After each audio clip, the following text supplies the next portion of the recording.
जिस देश की धरती में तेल निकलता है वहां सरकार नहीं चलती, वहां ताकतवर देश अपना कानून चलाते हैं। और आज वेनेजुएला इसका सबसे बड़ा सबूत बन चुका है। निकोलस मादुरो की गिरफ्तारी के बाद अब डोनाल्ड ट्रंप ने अपने असली रंग दिखा दिए हैं। पहले वेनेजुएला के तेल पर कब्जा और अब उसकी अर्थव्यवस्था, व्यापार और खरीद पर सीधा अमेरिकी कंट्रोल।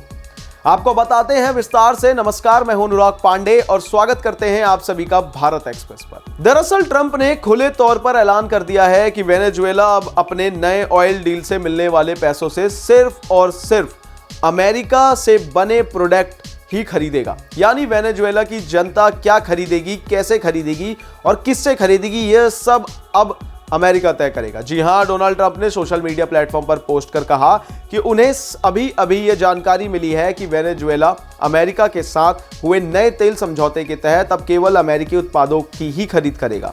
ट्रंप के मुताबिक इसी लिस्ट में अमेरिकी कृषि उत्पाद, दवाइयां, मेडिकल डिवाइस, इलेक्ट्रिक ग्रिड और एनर्जी फैसिलिटीज को बेहतर बनाने वाले उपकरण भी शामिल है।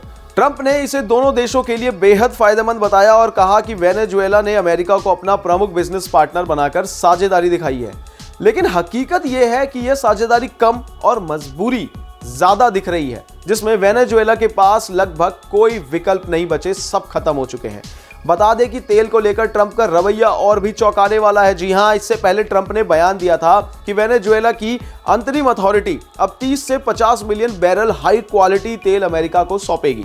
यह तेल अंतर्राष्ट्रीय बाजार कीमत पर बेचा जाएगा, लेकिन उससे मिलने वाले पैसे का पूरा हिसाब ट्रंप प्रशासन खुद रखेगा। ट्रंप का दावा है कि इस पैसे का इस्तेमाल अमेरिका और वेनेजुएला के लोगों के फायदे के लिए किया जाएगा। हालांकि आलोचकों का कहना है कि यह सीधे तौर पर वेनेजुएला के प्राकृतिक संसाधनों पर अमेरिकी कंट्रोल है, जिसमें स्थानीय सरकार और जनता की भूमिका नाम मात्र की रह गई है। इस फैसले का असर सिर्फ वेनेजुएला तक सीमित नहीं रहने वाला, बल्कि इसका ग्लोबल इंपैक्ट भी बड़ा हो सकता है। आपको बता दें, तेल बाजार में अमेरिका की पकड़ और मजबूत होगी, जिससे तेल की कीमतों पर दबाव, सप्लाई चेन में बदलाव और छोटे देशों की सौदेबाजी की ताकत कमजोर पड़ सकती है। एक और सवाल, क्या रूस, ईरान और चीन जैसे देशों के लिए यह चेतावनी है कि अमेरिका ऊर्जा को हथियार की तरह इस्तेमाल करने से पीछे नहीं हटने वाला? ट्रंप का ऐलान ऐसे समय में आया जब वेनेजुएला में हाल ही में बड़ा राजनीतिक और सैन्य घटनाक्रम देखने को मिला।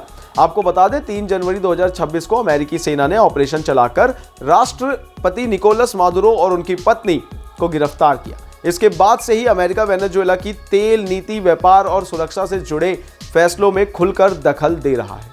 ट्रंप ने साफ कहा है कि अब वेनेजुएला के ऑयल ट्रेड और सिक्योरिटी से जुड़े फैसले अमेरिका तय करेगा। यानी जिस देश के पास दुनिया का सबसे बड़ा तेल भंडार है, वही देश आज अपने ही संसाधनों पर फैसले लेने की आजादी खोता नजर आ रहा है। इन तमाम जानकारियों के लिए बने रहिए हमारे साथ भारत एक्सप्रेस पर। धन्यवाद।